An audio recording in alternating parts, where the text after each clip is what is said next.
IB, welcome. It's very nice to meet you, and thank you very much for joining me. How are you doing today? Doing well. Thank you, Joseph. Super excited to be here. Can't wait to talk about my journey. Awesome. Thank you again for being here. Before we dive in, can you tell me a bit about yourself, how you found carnivore, how did it all start for you? Sure. Yeah. So my name's B. I go by Girl Gone Carnivore. I've been doing carnivore for a little over 4 years. But I do believe that my journey began honestly in vitro. I actually had complications as I was being birthed. So I've essentially dealt with esophagus issues throughout my entire life. And it wasn't really until carnivore where I was able to put what I was diagnosed with by the time I was 16, which is a GERD. It's also known as gaseous esophagus reflux disease. So essentially, your heartburn, but it's a little more complicated than that. So I went vegetarian, vegan around 14 years old. And by the time I was 16, that's when I was officially diagnosed. So again, it's not that I didn't have these issues. It's just that the vegetarian vegan diet really exacerbated them and made it very prevalent that there was something very wrong going on in my gut. But my mom told me that even when I was a little baby that I would actually projectile vomit, like I couldn't keep anything down. And so I've been kind of dealing with these issues really, truly since I was born. So fast forward to about 26, I was on PPIs or protein pump inhibitors. That's what the doctors use to solve my issue. And, around that time, when, these medications were just starting to come out in the 1990s, these Prilosec, Nexiums, these things like that, I was told that I'd only have to be on them maybe a couple weeks, 3 months, you'll be fine. Again, 10 years later, I'm still on them. And by the time I was 26, I started questioning my life and what I was doing and what I was putting into my body. So my brother actually introduced me to the paleo diet. He was saying that that was helping him because he dealt with some similar issues as I have. And I said, okay, I'll try that. And I started researching online and I came across a doctor, his name's Chris Kresser. And he actually helped me with part of that journey. So I went cold turkey. I went off the PPIs. I will tell you that I couldn't even drink a glass of water without getting heartburn. It was very uncomfortable. It was very awful. And it reminded me of when I was younger, before the Prilosec, that I would just not eat because I would just feel better. But that's obviously not sustainable. And it's no way to live. And it was always very challenging for me, even during my paleo / gluten-free / Whole30 years. I still dealt with a lot of joint issue pain. I still had, I had a car accident when I was in a car accident back in like 2008 or so, that really messed up my C4, C5. And so like, things that I would eat would exacerbate that pain, made it difficult for me to lift. And this is around the time that I also started CrossFitting. So I was trying to heal everything with diet and exercise, but I was also a pretty big drinker too.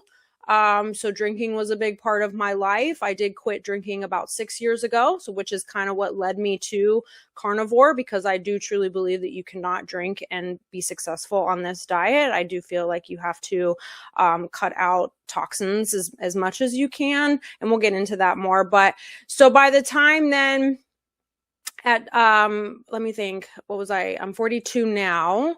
So what was I, 38? Or so, that I went to my massage therapist. So there was like a little stint where I stopped working out. I just adopted children, and I was just very, very busy, and I was obviously putting them before myself. And then I decided, you know what, things are going well. I think I'm going to go back to the gym. And I also wanted to be self-directing, right? I wanted to show the kids, like, you know, it's good to be healthy, these kind of things. I had just quit drinking, so I wanted to get back in the gym and just, you know, get healthy again. And so I ended up going to my massage therapist because, of course, my neck was bothering me, my joints, my joint pain, my lower back, my lumbar curve, like everything. So it had been a minute since I had seen him. And when I did, it was as if he had like de-aged. He lost a ton of weight. His skin was glowing. I'm like, what is going on with you, Paul? Like, you look like this whole different person. And he said he was doing the carnivore diet. And of course, my immediate reaction was like, what do you mean the carnivore diet? Like a lion? Like, what are you doing? Like, and he's like, yeah, actually, yeah. Like, I just eat meat. And I'm like, shut up. No, you don't. Right? Like, I was like, no, you don't. That's ridiculous. Like, how do you poop? Like all the questions that everybody asks, you know, I'm just going to come out and say, so like, right. Like everybody asks that, like, but so we're talking through it, and I'm listening, and I'm like, oh my gosh, you know what? I'm crazy. I'll do it. I'll try it. So it took me about 2 weeks to like really think about it.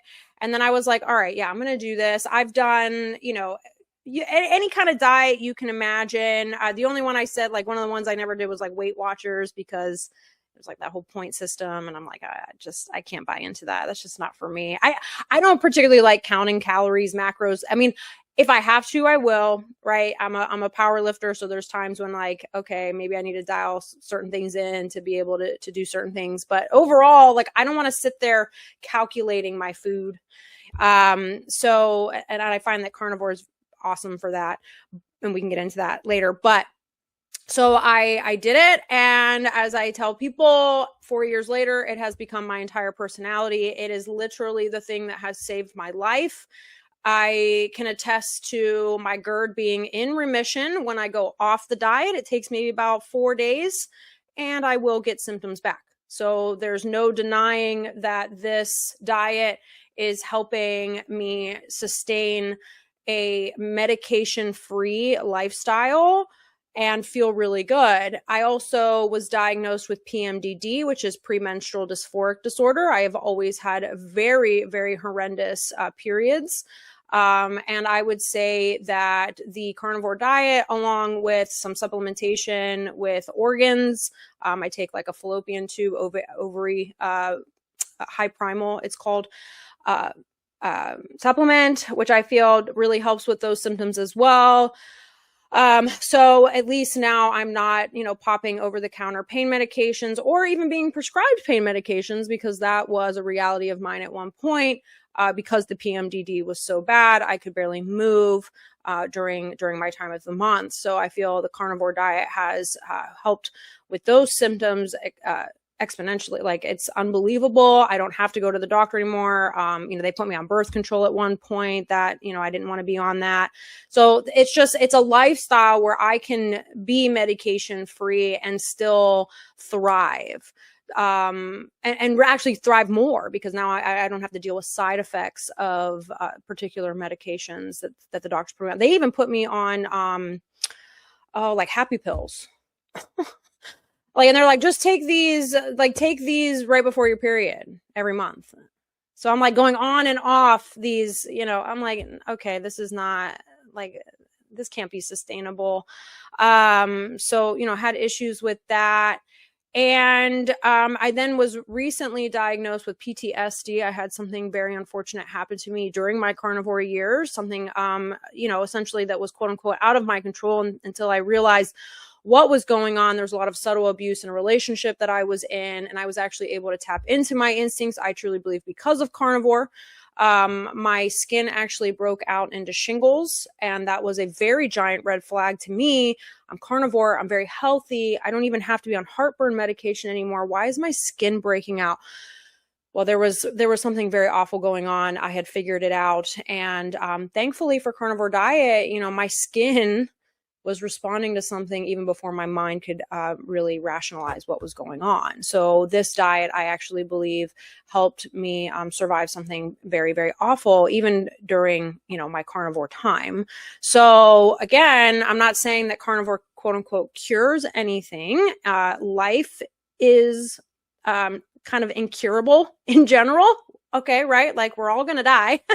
But how can we survive life, right? How can we survive life, and how can we do it without modern medicine? How can we do it and thrive? And to me, that's carnivore diet. So that's where I'm at. Wow. You have quite a journey here. I feel like I want to unpack a couple of things because it's probably more that I want to unpack. But let's unpack. I want to start with the vegetarian and the vegan. I guess also we can mix in the paleo. How Sure. many years you think you did those diets? Because I think you mentioned for vegan you did like since you were 14 years old, and then paleo were something like later on. Do you remember? Yeah, so I did pretty much the vegan vegetarian was about like 14 to give or take about 17 and a half ish. My mom actually busted me taking caffeine pills. And so she was really concerned, right? Because I had no energy, and eating those foods just made me feel god awful. And so, and I was then starting to take the PPIs. So I was actually then, able to eat food, right? So by the time I was like 18, 19, I was not vegan vegetarian, but I did dabble with it a little bit in college because I was studying Hinduism at the time, and there was just like a whole spiritual thing attached to that. But I initially I did the vegan vegetarian, for, I thought, health reasons, but also because I really cared about animals. Like I've always been really passionate about animals, and we can get into that. But yeah, so I would say like off and on, about the beginning of my teenage years to about like 21 maybe. And again, it was more like dipping my toes in it here and there. Didn't really have to do it, right? Because of the PPIs. I mean, essentially I could eat anything and feel fine, so there was that. I decided then from like after college up until about 26 or so that I was just going to eat whatever I wanted, and yo-yo diet. And so essentially the standard American diet, thinking that I'm eating healthy. But I mean, I remember times like totally binging on like a giant bag of M&Ms, things like that. And I would struggle with belly fat all the time. Like I hated my body. And so there was a lot of like lack of self-respect during those years, just because I would body shame myself, just didn't feel comfortable in my own skin, never really felt good. And even by the time I got married, I'm divorced now, but I never really wanted to have children, like birth children, just because I never felt good. Plus, I was drinking, and there was just other priorities that I had at the time. Ashamed to say, but hey, we all have our stories. But at a certain point I was like, I would quit drinking and all that, to have a child, but still sorry, there's a little bug. It's Florida, it's summer.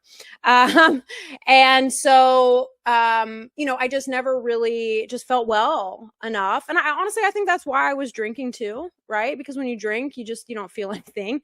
So that, but then you feel terrible the next day. It's just like a whole cycle. It's just awful. But I just never really felt good. So then when I discovered paleo, it, like I said, it did help take away the heartburn. It did help with that. And that was really more just like the gluten-free, like going gluten-free. But I still had like terrible cramping. I still would have like really bad, like gastro issues, like just feeling bloated all the time. And that was the vegetables. You think that you're eating healthy because you're eating vegetables, but you're not. And I kind of had to get it out of my mind too, thinking I needed fiber, things like that. Like I said, my very first question was like, how do you go to the bathroom on carnivore? Because that was concerning. And I actually had issues with that. I've had it's like a semi-colonoscopy, and I've also had 2 endoscopies. Like you name it. Like doctors have tried to figure out, what was going on with me here the whole time. It's like, hey, not only I knew it was gluten, because this is how I knew. When I would eat gluten and then take a Benadryl, my symptoms would subside. And I was like, well, that's weird. Does that mean I'm allergic to it? Right? So I kind of figured that one out on my own, and how I just felt better not eating grains. And then I was like, oh my God, I'm never going to be able to eat grains. Wow. And that was like a lot to go through. Right. And so then I started doing like a lot of gluten-free stuff, especially like, because like paleo to me is not sustainable for me. Maybe for other people, that's fantastic if people can do it. But for me, no dairy was like killing me. I love dairy. And the no grain thing, I was like, oh, well, I can just eat a ton of nuts and seeds. Well, that wasn't doing my stomach any favors either. It's just not a sustainable diet to me. And it just gets me constantly off the rails again. And I will just go back to eating whatever I want and feeling awful. So truly carnivore, when I discovered it, the first year was rough. I did not feel the greatest. I had a lot of carnivore flu. I was in the bathroom a lot. The dairy, actually, when I put dairy back in, that actually kind of helped some of my symptoms, but I, it's a little bit of a Band-Aid. Now it's like totally different. Now it's totally different. But, at the time I was desperate. I was just sick of not feeling well, but this is how sick my body was. And so like now, I mean, I can eat any meat now without any kind of like histamine. I know people talk about like histamine responses. Those are very real, but they do go away with time. You just have to be consistent. And that's what I did. So to me, carnivore has been the only sustainable diet. Have I gone off of it? Yeah. And it's just reaffirming though. When I would go off paleo, I'd be happier.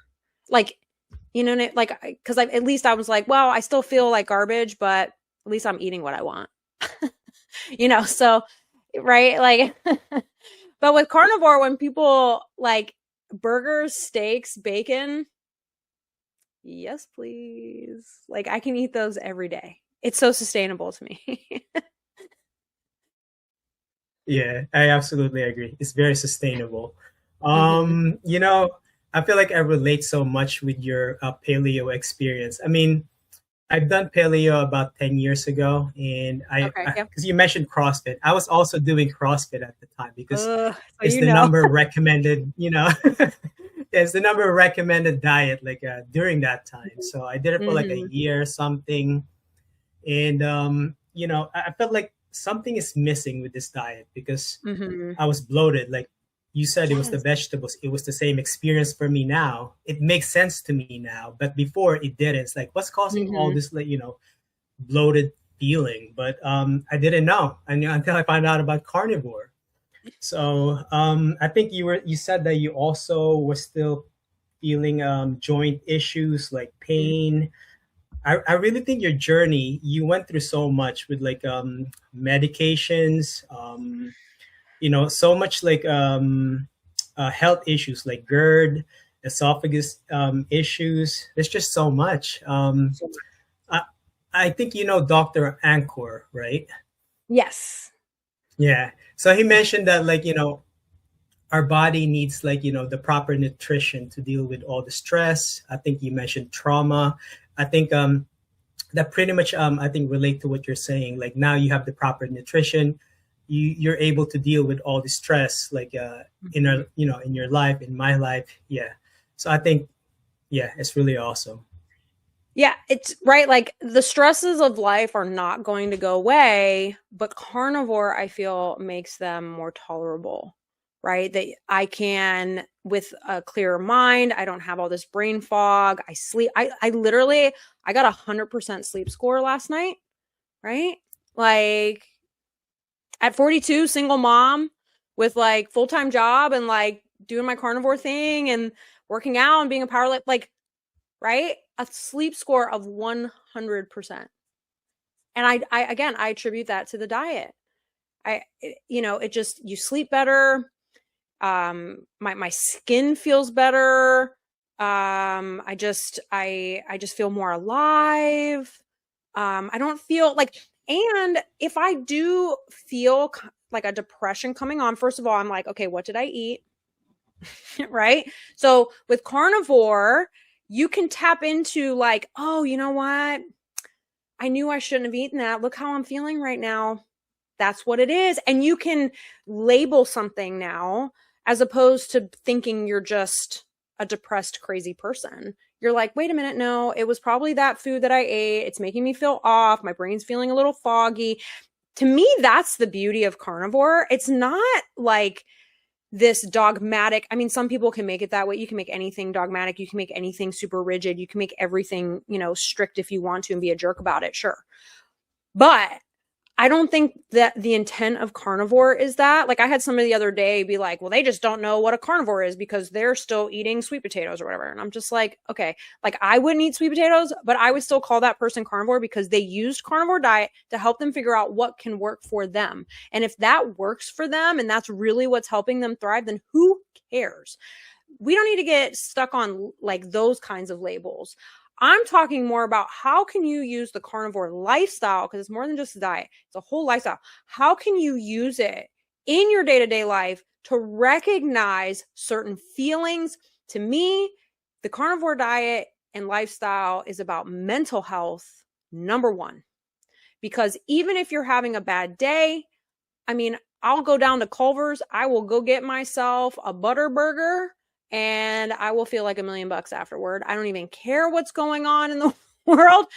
I got my burger. My stomach feels fantastic. I got all this grease. I'm loving it, or a steak. Like if I just go cook myself a steak, automatically, no matter what's going on, I'm eating a steak. So it can't be that bad, right? Like it just kind of, to me, it helps us get through this thing called life. Right. And since we can't escape it and, hopefully we're going to try to live it in a way that is tolerable and hopefully even better than that, enjoyable, and that you can manifest even people into your life and that you can remove not just toxic foods. Okay. But we know there are toxic habits. There are toxic people. There are even, whatever you're doing to make money, if that's you might end up seeing, you know what, there's something better. I'm worth it. You just get a lot more like into yourself, but in a very positive way that's helpful to others. It's not egotistical. It's very self-directed is how I describe it. I live this life. If you think it's cool, come join me, right? If not, that's okay too. Go do your own research, whatever. You're always going to have some haters. I love my haters. I was actually thinking of giving them a name. Cause I call my followers fleshies. So I was thinking of calling them veggies, which is just very apropos, I feel. So we'll see. We'll see if that comes around. I love them too, though. I love them so much. I love when people push back. It's okay. I don't have to be hard on myself. They're hard on me for me. So, that's what happens when you go carnivore, though, I guess. I guess now you need somebody else to tell you you're doing something wrong. That's okay. At least I'm not doing it to myself anymore, right? So that's hilarious. Calling them veggies. Yeah.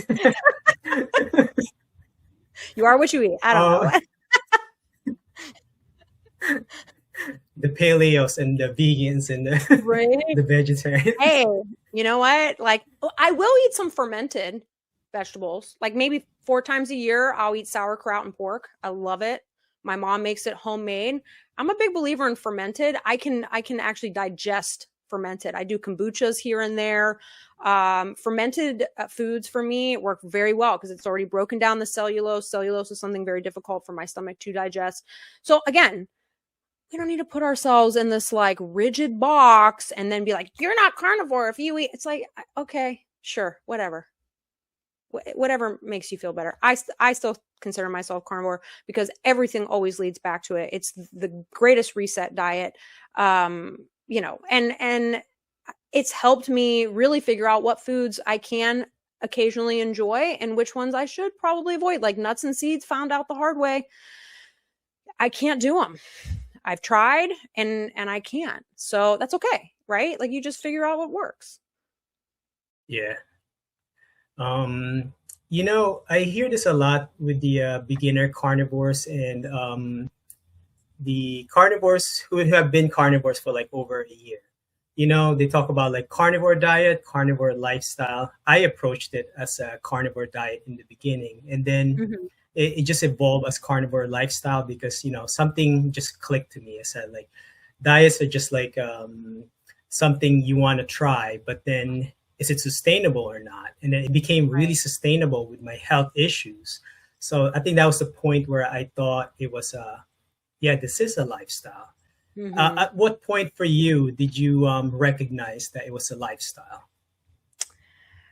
Um, so I would say it was about a month in, and I remember this very specifically. I like I had a personal Instagram page, okay? And I had maybe like 200 followers, right? Like it's just about my personal life, like nobody cared. And I was sitting there and I'm like, I should make a carnivore page. Like I'm so excited about this diet. And I feel like I could help people. And I feel like what if I just shared my journey? And I wanted to start going back to the gym, but I hadn't gotten enough confidence quite yet. I was working out in my home gym. Like I had a home gym. I'm a certified CrossFit trainer. I'd been one for years, and then I just recertified not too long ago. Um, and that's when I was like, okay, well, I need to come up with a name. And I was like, well, there was that. Okay, this is like a terrible affiliation. But growing up, we always heard about Girls Gone Wild, right? And I was like, oh my god, I would be so mortified to be like on one of those videos. Like I was always like, oh my gosh, I can't believe these girls are doing that, right? I was like, what if I play on that, but I change it to Girl Gone Carnivore? And it's just like to me, like I always try to like make jokes. Like I think I'm super funny. So, see, case in point, literally just made myself laugh. So I was like, well, that would be funny because I would never do the Girl Gone Wild thing, but I would do Girl Gone Carnivore. And so that was the moment that I was like, okay, this is it. I'm going to do this. And when I first started, it's kind of funny because one of my very first followers was Courtney Luna, and her and I kind of bonded because she started around the same time. And but I never really thought about like making it like I never thought I would be like maybe become an influencer. And again, because like I was knee deep in work, raising kids, and then like just starting to go back to the gym. So I was like, I'm just gonna like share this because I'm just so excited about it. But then as time went on and that tragic incident happened to me, I was like, you know what? Now I feel so motivated to tell people about carnivore because not only has carnivore just like completely changed my life in so many amazing ways, but it also has helped me get through something extremely tragic. And if I could help women get over something, whether it's abuse, or they're just having a hard time in the dating arena or whatever it is, I'm wondering, like, can I really actually help people? And that's when I got really motivated. So that was in this January. So I started it and I was like, okay, I'll do this thing. But now I'm like really trying to push, like I'm going to start a YouTube channel. I'm in the process of writing a book. I have my website going. I'm going to have merch. Like and I'm going to be carnivore coaching. So it's like, it's really evolved since the diagnosis of PTSD and how I was able to use carnivore to help me, that I'm just like, okay, no more. I don't want to live in the shadows.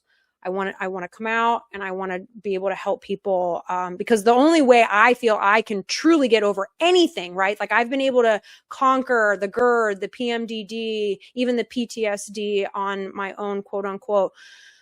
Now it's time for me to share and help others. That's what I hope to be able to do. Obviously, I'm not a doctor. I'm not giving medical advice. I just want to coach. I want to be somebody's greatest cheerleader. I want to help them through life, like more of like a life coach kind of, that kind of side of it. And then using, again, carnivore diet and lifestyle to really get that going. And just, yeah, like for me, life is best lived helping others. So that's that's my long-winded answer to you about that. But yeah, that's, it's been a journey. I get, you know what I mean? So it's been 4 years, but it's finally like taking me this last 6 months to really, really start telling my story and getting everything out there. Yeah, that's really cool. I mean, talk about like the day and night, with the motivational thing that you have right now. You have so much going on, like the carnivore coaching, the business, helping others, helping women, deal with their health issues. I think that's pretty cool. I think I just want to touch back on one thing about the early journey in your Mhm. carnivore. I think you mentioned that you were in the bathroom a lot, like in the beginning. What were some of the mistakes you've had? Maybe you can share. Yeah. I'm still making the mistake, and I will full disclose again, because this is all a journey. And if anybody else is struggling with it, this is probably their issue too. And again, I will take ownership of it. I am not ready to let it go, but it's coffee. Okay. It's coffee. Full stop. Now I do what I call my primal coffee. It will be a recipe in my book, because I understand a lot of people don't want to give up coffee, but there's a couple of things that I'm doing to help me along this journey. Right. So I did not stop drinking coffee when I was strict carnivore. And I think that was part of my problem, right? Because coffee is a diuretic. It's going to make you go to the bathroom. And I just think that between my gallbladder being extremely lazy, years and years and years of being on those PPIs, which essentially destroyed my gut and my ability to make acid to be able to digest my food and get proper nutrition. So I think that's a part of it. Everybody's journey is different. Years of drinking didn't help any also with my gut issues. So I have a history of essentially my own abuse to my body, right? Between, things that, but these are things that like you would never say that, right? Because who would think that like coffee and alcohol, I guess a little bit of alcohol, but that you're, doing a disservice to your own body, right? But I'll own it. I definitely did. I definitely continue to by drinking coffee, but I do add an egg, collagen, salt, and either heavy. I've transitioned to heavy whipping cream until I run out, and then I use half and half as my backup.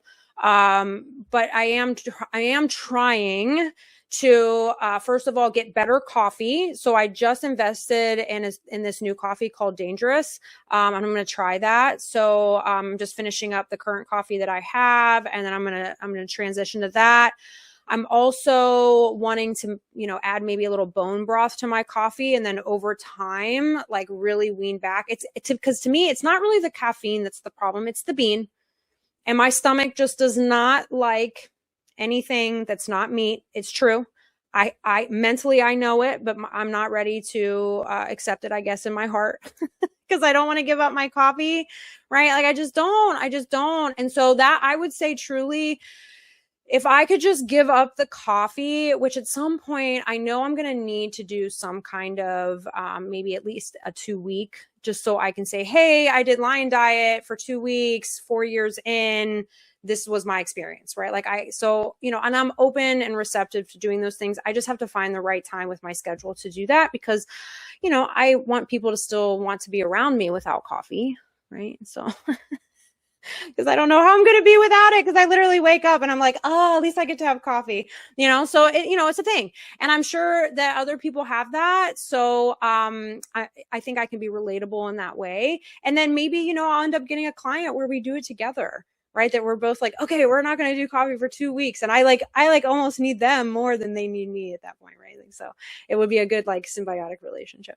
So that, truly that is the main thing. I think also too, just my stress. I know the reason why I don't have 6-pack abs, because my abs are actually not too bad. But for the amount that I work out and how strict I eat, I feel like they could be better. And so I know it's cortisol. I know it's stress. And I do try the best I can to not stress. One way was to actually, I ended up getting a personal trainer instead of doing CrossFit, because I just felt at the time between the PTSD and the loaded CrossFit workouts, it was just too much physical trauma on top of the mental. So I just was like, you know what, I'm going to dial this back. I'm going to get a personal trainer. It's been one of the best decisions. Not to say that I might not go back to CrossFit, but I think, you know, we all have our healing journey and we all need to do what we need to do to get wherever we feel we need to get. And so I think maybe another quote unquote mistake was trying to do CrossFit on a very low carbohydrate diet at first. Over time, it was fantastic. Don't get me wrong, but that was a little bit of a struggle for me too at the beginning. But yeah, I would say overall, it's the coffee. It's the coffee. Yeah. Yeah, yeah. That's hilarious. And you tell the story really good. Thanks. B, did you have any assumption before you found out about carnivore? You know, what was causing your health issues? I know many carnivores, you know, have a lot of assumptions. Like they're thinking it's probably genetics. Like myself, I'm thinking, oh, I have this maybe this eczema because it's probably because my parents had it, or you know, I'm thinking it's a pattern that I think some carnivores say that it's a pattern that the male side in their family have like a heart issue or something like that, or maybe I'm just dirty, I need to take a shower, or maybe I'm overdoing the shower. Did you have like many assumption what was causing maybe some of your health issues in the past? I definitely believe in genetic predisposition, right? I mean, we are a product of our parents. We can't, you know, our biological parents, that, you know, you're going to carry some of their genes. It's really what we do with them. And I do believe that they can be controlled or quote unquote, like I said, put in remission with the proper human diet. So like my dad has esophagus problems. His dad was type 2 diabetic. My grandmother actually had she has an issue with her heart. My other grandfather died of congestive heart failure, which is, you know, that whole thing just drives me up the wall because he died right after COVID. And I truly believe because my grandfather was no longer doing his Tai Chi and also converted to eating like margarine instead of butter, even though he grew up on a farm, but he was like told by his spouse at the time that these were the better foods to eat.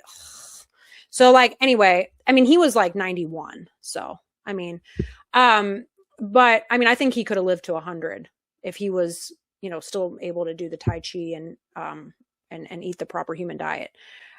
So I do believe that we have these predispositions that we can't escape them. We are a product of our biological parents and their genetics. But again, that's not to say that we can't control what has been given to us, right? It's like life is going to hand you lemons. Are you going to make lemonade, or, you know, are you just going to sit there and throw them at people?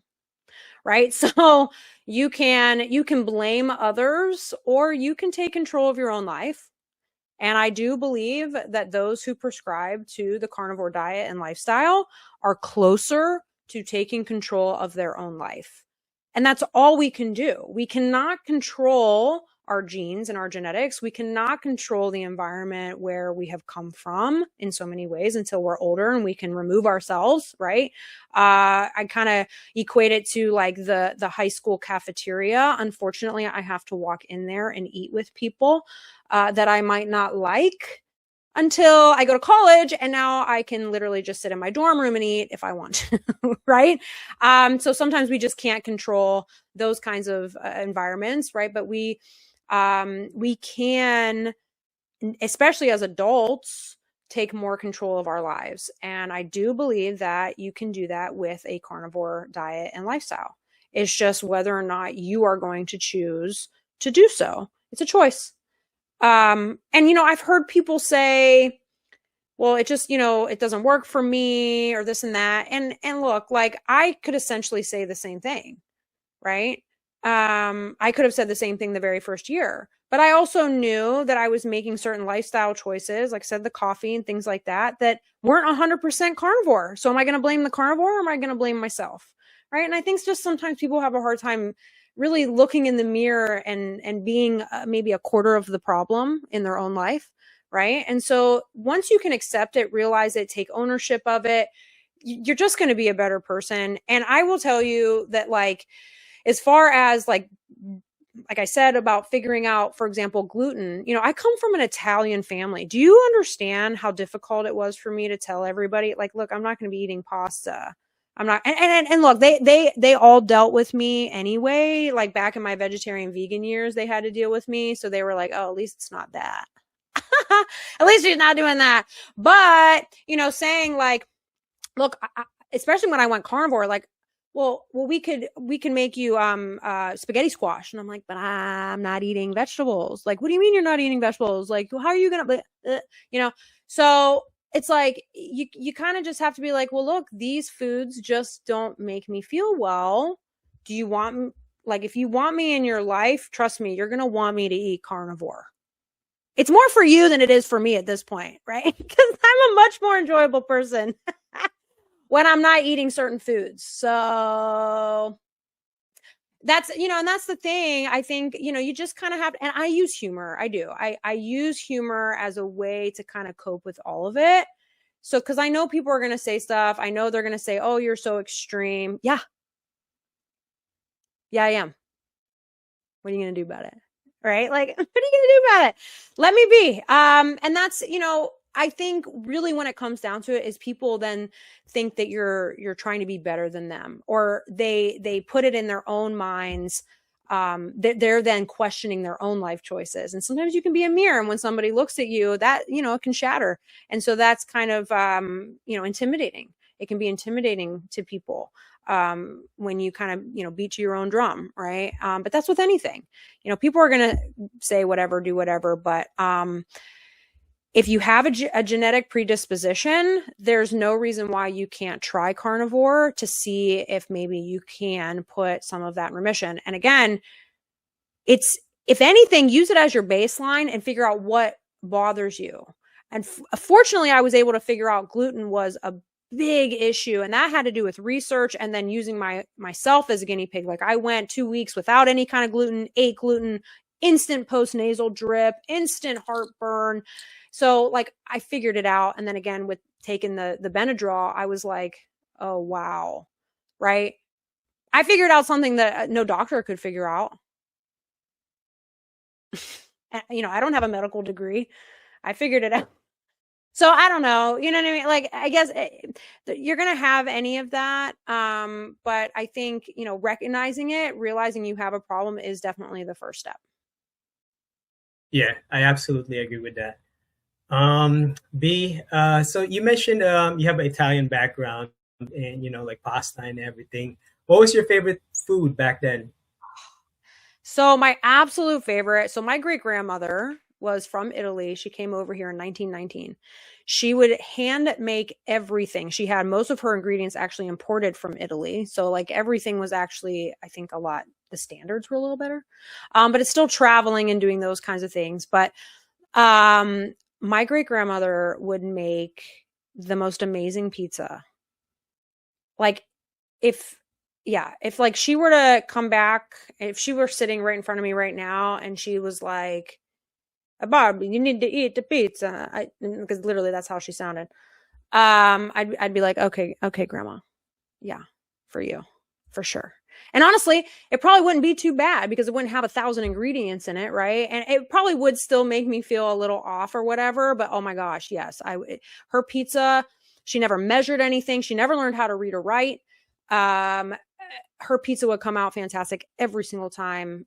She could have made millions with it, swear. So I do, and she would hand make all her pasta. So if I were to actually I miss those days as a kid because it was like real authentic Italian food. Now my mom can cook very similar to her. My mom's meatballs are absolutely fantastic. But they have crackers in them. That's how she makes them. That's part of the secret ingredient is saltine crackers. Sorry, Mom. I just gave away your secret. And so every blue moon, I'll have one. I know that I'm probably not going to feel like the greatest, but again, I can go a couple days and eat these foods and feel okay. Like I don't have to like pop medication, but like I couldn't do it every day. Right. So, but yeah, truly, those are really the only foods that I genuinely miss. I was never a big junk food eater, but I will say that like once I start eating something kind of sweet, ooh, it's a little downhill for me at that point. And occasionally I will have ice cream. I do Culver's milkshake. It's kind of a joke. But every once in a while I will have a Culver's milkshake, chocolate milkshake, because they're like the one non-carnivore, but still animal based thing that I will eat. And I will try to say that I'm not ashamed of it. I'm human. So yeah. You are very humorous. Does a typical day of eating look like for you now? Like, maybe you can walk me through what you eat, like maybe daily or weekly. Do you mix things up or do you change things up? Yeah. Yeah. So I'll be, I'm not big into cooking. It's not that I don't like it. I do enjoy cooking. It just comes down to time. So a lot of times I'll just pre-cook, a bunch of sausage. I like chorizo sausage and I get Italian sausage and I'll cook those together. So I'll have those for the week. And then I also cook up some ground beef. If I can get the ground beef with organs, I love to do that. I try to have some kind of organ meat at least once a week. So probably liver. I do have a liver pancake recipe that I'm going to be putting out here soon. So stay tuned for that. And that will also be going in my book. But as far as like my day to day, I will have my primal coffee in the morning, and that typically sustains me till about 10 o'clock. And then I'm like, okay, I need to eat now. So I will go get, probably like a couple ground beef. I'll have a couple sausages. I might have a pork chop. I really like pork chop, or I'll just have like a big steak. And then typically I'm doing that for dinner as well. Like I said, every once in a while I'll treat myself to like a really greasy Culver's bacon butter cheeseburger.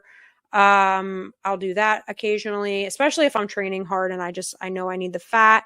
I did start incorporating butter in the morning. So when I have my coffee, I'll have like a slice of butter, and that seems to be really helping my mental state in the morning, just to get motivated and not feel like that hangry. I get more sad though. Like when I don't eat, I get really sad, which is, this is another point. And I know, because I know OMAD's a big thing on carnivore. I know that fasting is a big thing on carnivore. I do not do well with either one of those. My mental state will suffer. And I think it could have, everything to do with the PTSD plus the years of being vegan, vegetarian, borderline, like anorexic, body dysmorphic. It just kind of triggers some of those, old feelings. And so it just doesn't work for me. I will reach for fat. I have dried sausage, the sappressata that I get from DeCosmo's Italian Market. I literally order it in bulk and they give me a discount. I love them so much.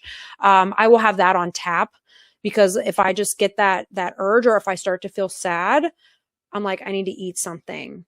So I'll do that. It'll sustain me until like it's time for dinner. I'm not opposed to snacking. I know like some people say, oh, you don't have to snack on carnivore. I do.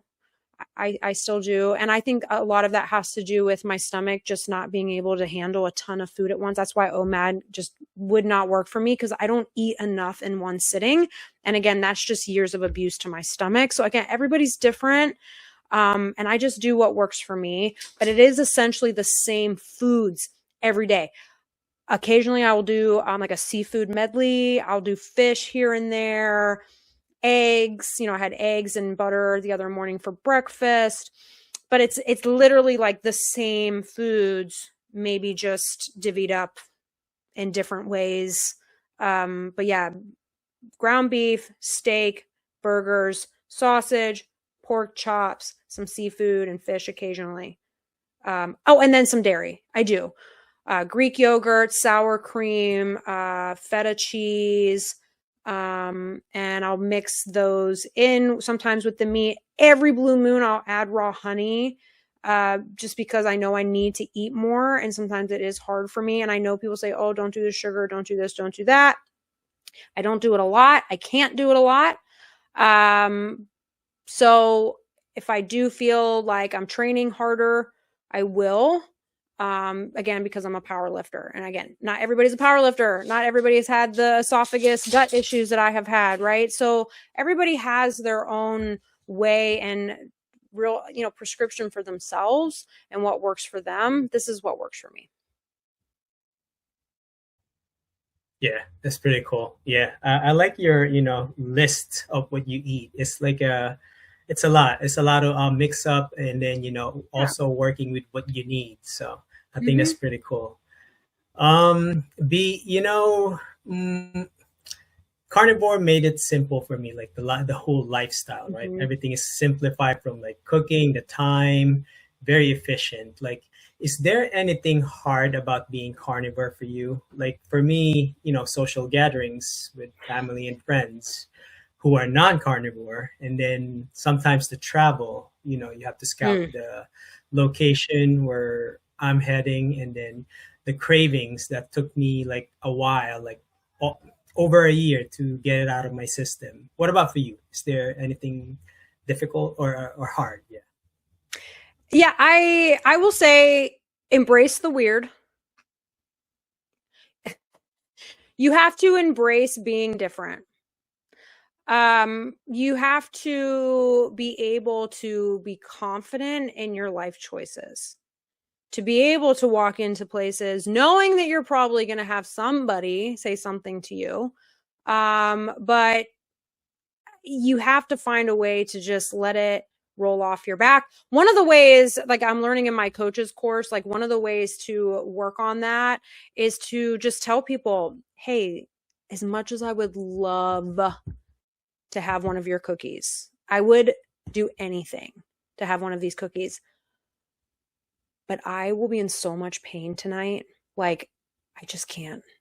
I'm sure they're fantastic. Thank you so much. And I hope everybody enjoys them. And that's it, right? When you mention the word pain, nobody wants you to be in pain. Once you drop that word, they're not going to bug you. They're not going to bother with it, right? And what I do, a lot of times I will eat beforehand, or I will bring the sausage. I will cut it up, so I'm not just like, because I will do that, but I will just like cut up slices of it, and I will either eat it on my way there, floss my teeth because it's going to be all stuck in my teeth. And sometimes I don't even like to eat in front of people just because I know I'm going to have all this meat stuck in my teeth. It's very uncomfortable. So, you find ways around it. Just make sure that when you walk in somewhere and you're not sure what the food is going to be, or exactly what the food is going to be, and you're probably not going to be able to eat too much of it, come prepared and set yourself up for success as best that you can. Now, have I walked in places and then just said, whatever, I'm just going to do it? Yeah. Okay. Yeah. And I paid for it, or whatever the case is. I went to an event not too long ago. They had ceviche. I just ate the shrimp and fish out of it as best I could. I mean, what are you going to do? What are you going to do? So you pick your battles. What's going to make you feel terrible or not. It really comes down to choice. And again, I just embrace the weirdness. I'm like, look, I'm Girl Gone Carnivore. I have a reputation to uphold. Not that it's a maybe fantastic one to begin with, but like, whatever, I don't care, right? That's the point. That's the point. I do things to just, make people go, oh, I can't believe she did that. Yeah, I know, right? Yeah. But that's part of the lifestyle. You just kind of have to embrace your weird. You do. Because you are going to be weird. But you're blue, or you're red pilled. Everybody's blue pilled walking around. You have to accept that, right? And I saw somebody post a reel the other day, and I'm like, oh my gosh, I feel that way too. Like when I go into the grocery store, I'm like out anywhere, and I see people and they look so unhealthy, and it just, every single urge inside of me to just like not go up to them and be like, have you heard of the carnivore diet? You know what I mean? Like, because you just want to start helping people because right? And like they don't know, but they look at you like you're a weirdo. Or you'll have people look at you and be like, wow, I wish I could look like you. Or, oh wow, what's your secret? And then as soon as you tell them, they're just like, oh well, I could never give up my glass of wine every night, or I could never give up French fries. And I'm like, okay, well, I guess you're giving up looking like this. So You just got to pick, you got to pick your battles, with yourself and with others. Yeah. I like your approach to this. I mean, yeah, I do agree with that. Pick your battles Do. and also embrace the weirdness. Something I really like. Yeah. Um, Go ahead. What is it? Well, people are gonna judge you no matter what. If I was 100 pounds overweight or still struggling with like all of my gut issues and online complaining about it, there'd be people judging me for that. It doesn't matter. I posted a steak review the other day for a restaurant. Okay. The owner was fantastic. He actually ended up paying for my meal. He was a sweetheart. And I was bugging him like, can I come in? I'd love to do a review, blah, blah. He was so sweet. He was like the nicest guy. The steak was fantastic. It truly was. It was cooked exactly how I wanted it. It was fantastic. I wrote this, or I did a reel. I did a very nice review about the restaurant. Kid you not, people came back and were criticizing the way I was cutting my steak. Okay. It does not matter what you do. People will have something to say, right? And then I made a carousel post about it, cartoon, making a joke about it, because that's just how I am. I'm like, do they not know that I typically eat raw meat with my bare hands? Can't they just appreciate that I'm in here using utensils to begin with? I mean, even the owner said, he was like, I hope it's not overcooked for you. I mean, he even embraced my like goofy, carnivore way. So, you're going to have people saying something about you no matter what you do. One of my most favorite reels out there right now is the people writing reviews about the Grand Canyon, where they give it 1 star and say could be bigger. I'm like, okay, we're done, right? Like, people are going to say something even nasty about the Grand Canyon. Who am I? So you just gotta roll with it. You gotta laugh at it. You have to enjoy it. And I even said back to one of the people, you should just be thankful that I was using utensils at all. I don't do this for etiquette. I do this for health, so whatever. Yeah, I agree. It's just something that's not gonna stop. Yeah. You're not gonna stop them. Keep it coming.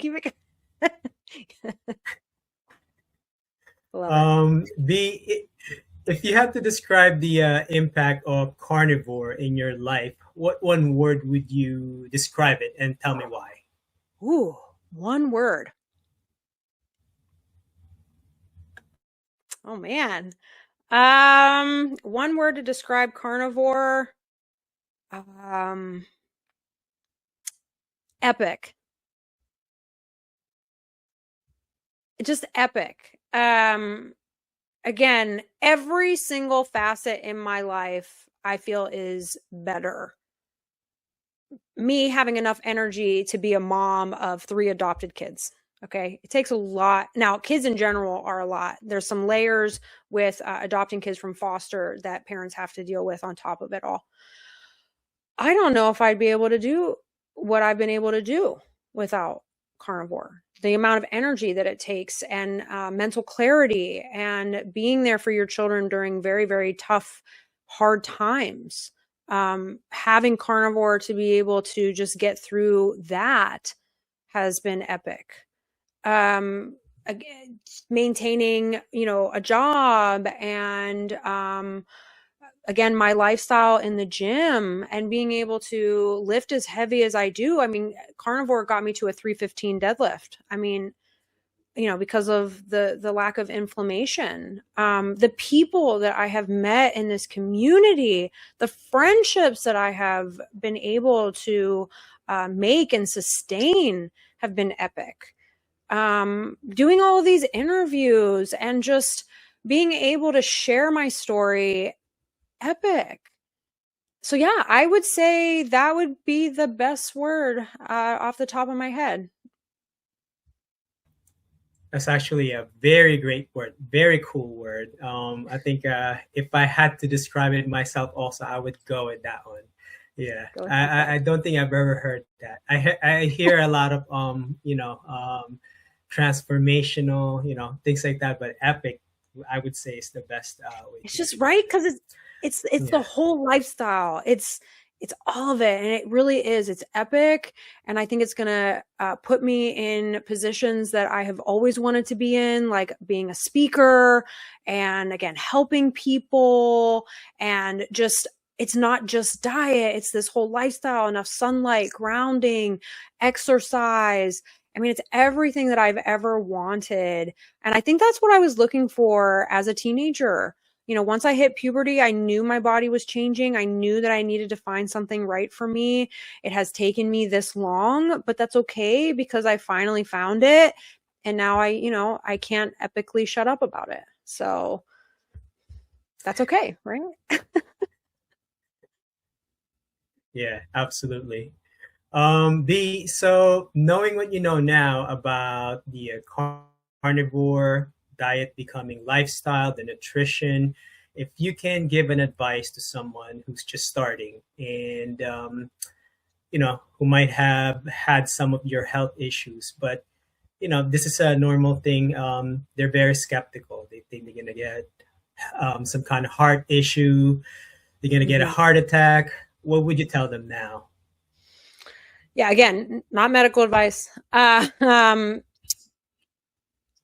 It's, not only do we have food noise, right, that we have been essentially trained to believe that these certain foods are the right foods for us, which have actually caused a lot of noise in our brains, making us think that we need these foods to sustain us. I think we also get a lot of medical noise that we, and understandably so, because we want to go to experts and we want those experts to be able to give us the right path. But first of all, I would say, look at your doctor. Do they look healthy? Do they have a healthy lifestyle? What is their diet? Maybe start questioning the source. Think about the foods at the grocery store. Now, I'm in the process of creating my own carnivore breakfast snack. Can't call it the C word, not allowed. But, and of course, there's always going to be the desire to make a living, right? Like we have to live, we have to make money. That's a reality. But I'm not over here like, trying to make people sick and profiting off of that. We have to take a look at who's selling these foods. How much are these companies making? And are they healthy? What do they look like? Are they eating their own foods? What is their medical, background or whatever, right? Like, I think what happens is we just take things at face value, or we want to believe. We just want to have good faith. I think people really do want to have good faith, and that's okay. But I have learned, especially being in that really, really toxic relationship, that anybody can charm you. Anybody can make you think that something is good for you. But you have to ask yourself, what is the defining factor for it? And if it is to make money, push pills, control, whatever toxic trait is attached to it, you have to come to terms with that. You have to accept that most of the foods out there and most of the prescriptions and most of all of this medical and food noise is to keep you addicted and to get them rich. Okay. It has taken me 4 years to finally say, hey, what if I could make a little bit of money doing what I already do and helping people and thrive in that way? Now, am I going to be making like the same amount of money that like General Mills and Kellogg's makes? No, probably not. Right. But that's not why I'm doing it. My ultimate what is the motivation, right? It's to help people. It's to get a product out there that I think would be so good for people's kitchens and ultimately their bellies, right? Like that's my number one driving motivation. So, it cracks me up when I see people say, oh, you carnivores just want to make money. And it's like, if we really wanted to make money, we would be doing the opposite of this. Okay. Like we get so much hate, so much pushback, all the things. And it's like, you think I'm doing this to make money? That's like a teacher saying she teaches to make money. Come on. Like, nah. You do it because you're passionate about it. You do it because you actually care about people. You have to start asking those questions. So my number one thing that I would tell people, because I think this could help them start to see the effects of seed oils in their diet. Take anything out that has a seed oil. That's where I would start. If you're hesitant to start the carnivore diet, you're worried about heart disease, all these things. Well, especially if you're worried about heart disease, take the seed oils out. Okay. You're going to hear conflicting things on the internet. People still have to make money and sell things. There's going to be information and misinformation all the time. Okay. But just see how you feel. If all of a sudden your joint pain is going away, if you have joint pain, or your gut health is getting a little bit better, or whatever, your skin is starting to clear, because skin is such an indicator that we're putting something wrong in our diet, right? So let's say your acne clears up, or your joint pain goes away, or your stomach issues are starting to subside. Well, then that's obviously telling you something that you won't get in some type of medical documentation or on the side of your food that you're eating. There's no warning labels, which I think there should be. But you know, these seed oils are so bad for our health. Replace it with animal fat. Just see how you feel. That would be my number one thing to do. And then, of course, always go find a good doctor. Find a good doctor. They are out there. And again, question them. Well, what do you eat? Well, how did you solve? Like, I would ask a doctor, well, what have you done in the past to help other people with GERD? And if they say prescribe medication, I'm out, right? Like, so they're start asking those questions and find out, and then start doing research as well on like the history of some of these things, like cholesterol being demonized and saturated fats being demonized. Look at the history behind those things, right? You have to start doing your own research. I think that is just so vital.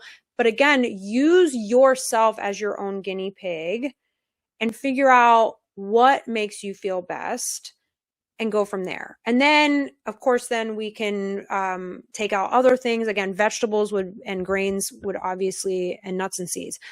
Essentially like paleo plus sad, I would get rid of, like, eventually. But again, yeah, if they're hesitant, I mean, you can't say that fried foods are good for you. Right? Like, nobody's going to say, right? So, and again, depending on what they're fried in. Like, if you still want your French fries, okay, make your own, use beef tallow. Try it. See how you feel. Right? And there's a bit of chemistry involved in this as well. I'm no scientist. I'm no chemist. But there really is something to be said about the way in which these oils are cooked and what happens to the properties of them when they're cooked, compared to like animal fats that really don't change, whether it's being heated or not. So there's a lot that goes into it. Do your own research, and then, you know, and talk to carnivores. Ask, you know, like how we're doing now. Talk to the carnivores, ask them, how did you handle this? How did you deal with this? That would be my best recommendation. Yeah, that's pretty awesome. I think I actually like your advice. So what would you say to those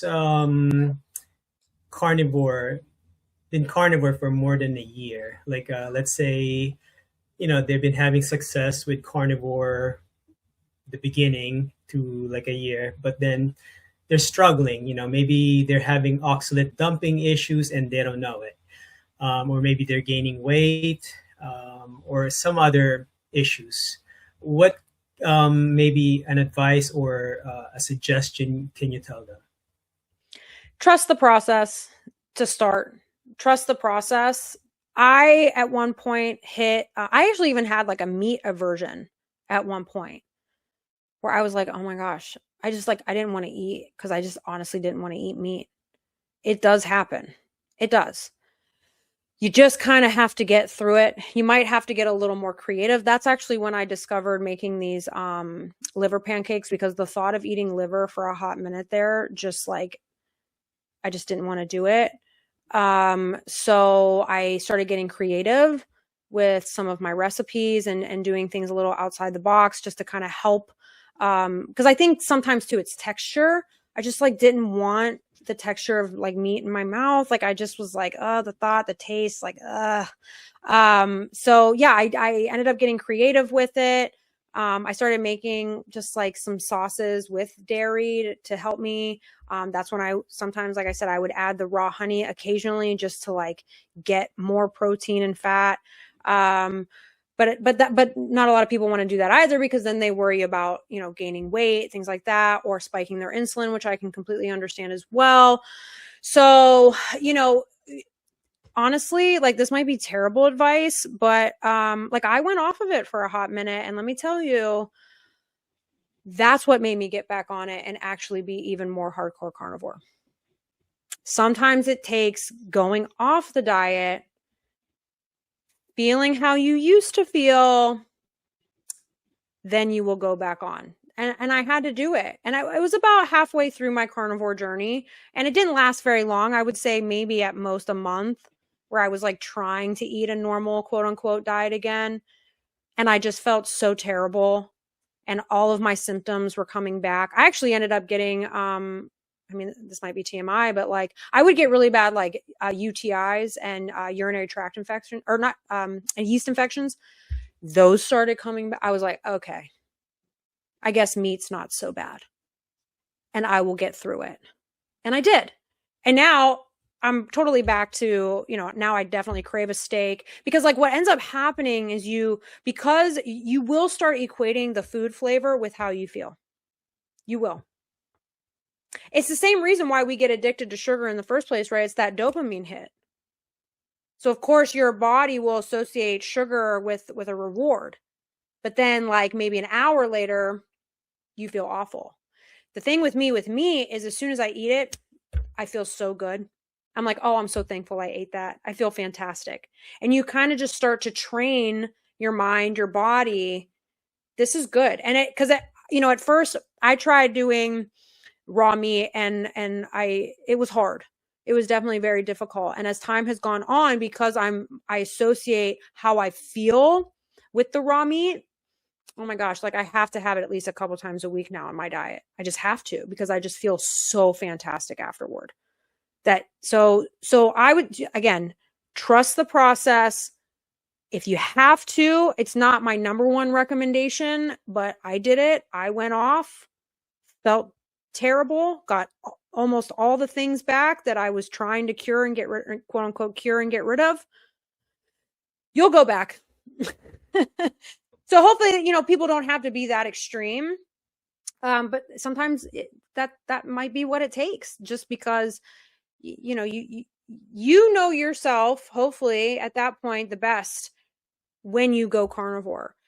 Now, the weight thing, I will say this, because I've talked to a couple women recently. They're just telling me their stories. But they've told me they've kind of plateaued and they're not losing any more weight. And I said, well, what's your exercise routine look like? Well, I don't have one. Okay. Well, it gets to a point with carnivore. It is a lifestyle. At a certain point, your body wants you're getting all that protein. Your body wants you to start working out. You got to start working out. And the thing is you can do low weight, high reps. Do low weight, high reps. You will cut, you know? So like you will start to see some toning, which will keep you also motivated. So if you have plateaued and you are not working out, guess what? It's not the diet. It's you not moving enough. And truly, you know, humans, we evolved to constantly move. We were hunters. We were gatherers, right? We had the propensity to get up in the early morning and we were moving all day long. You know, now we're sedentary beings. We sit around a lot. We're not moving enough. You got to get a routine. You got to get into the gym, or you at least start walking. Get that vitamin D in the morning. Get out in the sunshine. If you live in a place where you're fortunate enough. I mean, I live in Tampa Bay, Florida, so I get the sunshine almost every day. Get outside, walk, get a dog, get your carnivore buddy. And, you know, make it a thing with your dog, to do that, to get into routines. It's definitely that next step. Now, if you're working out, plateauing, these things are happening, okay, then maybe you're consuming too much fat, or then you can dial in those particular things. But 9 out of 10 times it's oh wait, well, I'm not working out, maybe I need to do that. Yeah. Yeah, and be careful, right? Because at that point the scale is not going to tell you exactly how much you weigh, right? Because your fat is going to weigh less than your muscle. So if you start building muscle, you might not lose weight. You might actually gain a couple pounds, but you lost inches, but you feel more confident, but you're a little more toned. You like how you're looking in your bathing suit now, or those pair of jeans that you couldn't wear, a couple months ago or whatever, right? Like, so I don't like the scale. I fluctuate between like 145, 150. When I tell people that, I'm only 5'4". When I tell people, they're like, what? And I'm like, yeah, but like I'm a power lifter. Like, I got a lot of muscle on me. I've done an in-body scan. My skeletal muscle is higher than my body fat, right? So it's like, you can't, careful with scales too. I always go by how I feel, how I look, how much am I lifting in the gym? Am I able to survive today? Did I have a good laugh at least once? Like, those are the things that I weigh in my life, right? The scale, don't stress about it too much. But yeah, I would say working out would be one of the number one things. I think that then you almost want to naturally transition into exercising because you feel so good. Yeah. Yeah, that's pretty awesome. Yeah, I like that. Yeah, we need to get moving. Yeah. My last question to you is your future outlook. How do you see Carnivore in the next 5 to 10 years? Because I know you talked about like pushbacks. Do you see Carnivore being in the good light, the bad light? Bad light meaning maybe censorship, false information about the carnivore, misleading information, and then the good thing could be more people talking about it because they're hearing a lot of healing. Maybe their relatives, their friends heard like specific health issues. What are your thoughts on this?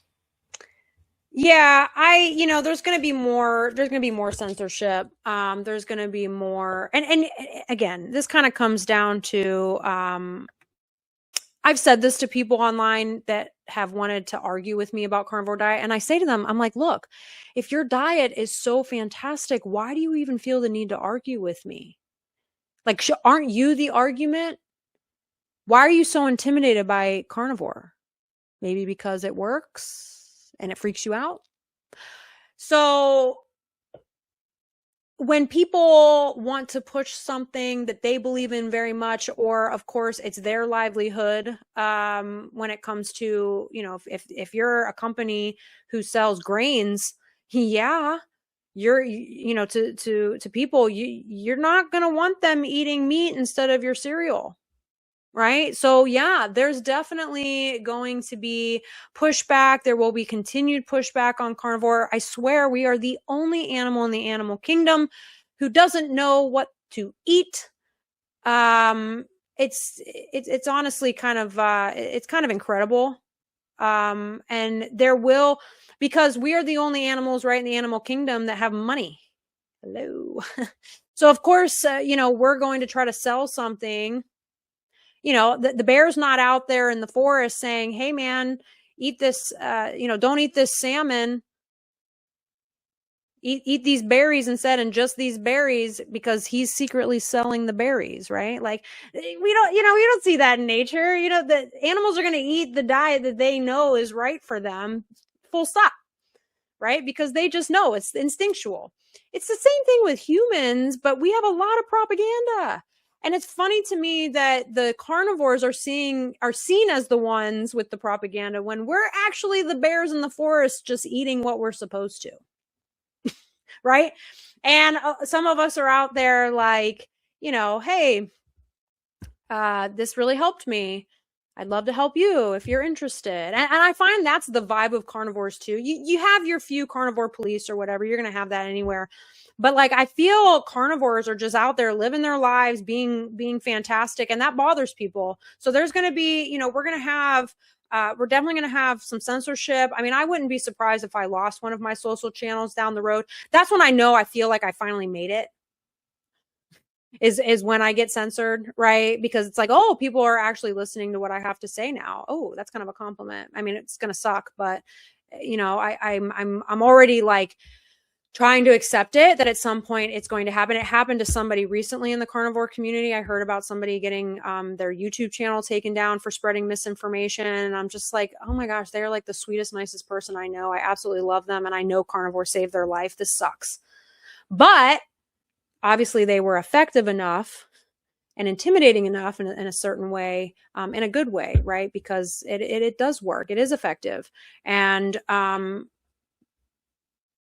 I think it's a really good analogy, right? Is humans are more apt to try to sell you something instead of actually living it. And I think that can be very intimidating. Carnivores are actually living their lifestyle and proving people wrong. And of course, that's going to ruffle tons of feathers, especially the feathers of the people who are making millions and billions of dollars on people being sick and addicted. So. Yeah, I agree with that. I feel like there's going to be more censorship. It's unfortunate, like, you know, hearing about that YouTube channel being taken down, and you also know them. Yeah. B, if people want to reach out or connect with you, where's the best place they can reach you? All right. So first of all, I do want to say that Hack Your Health is coming to Tampa Bay, which is my stomping grounds, and that'll be November 13th through the 15th.